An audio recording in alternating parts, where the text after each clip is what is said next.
అజింక్య రహానే రీసెంట్గా అయితే రిటైర్మెంట్ ప్రకటించడం జరిగింది. ఎంతో భావోద్వేగంతో కన్నీళ్లు పెట్టుకుంటూ ఇన్స్టాగ్రామ్లో ఓ వీడియో ద్వారా తన రిటైర్మెంట్ నిర్ణయాన్ని పోస్ట్ చేయడం అయితే జరిగింది.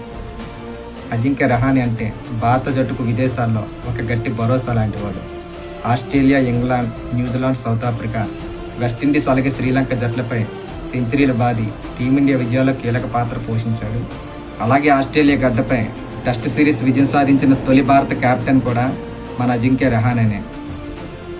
ఆడిలైడ్లో టీమిండియా ఘోర పరాభవం ఆ తర్వాత టీంను కంబ్యాక్ చేసి గబ్బాలో గోడలు బద్దలు కొట్టి ఆస్ట్రేలియాకు అసలు ఓటమే లేని ఆ గబ్బాలోని చుక్కలు చూపించి టీమిండియాకి సిరీస్ విజయాన్ని అందించాడు.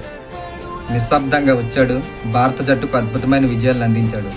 ఇప్పుడు కూడా అదే ప్రశాంతతో రిటైర్మెంట్ ప్రకటించాడు. Thank you jinx. భారత క్రికెట్ ఎప్పుడు కూడా నువ్వు అందించిన సేవలు తప్పకుండా గుర్తుంచుకుంటుంది.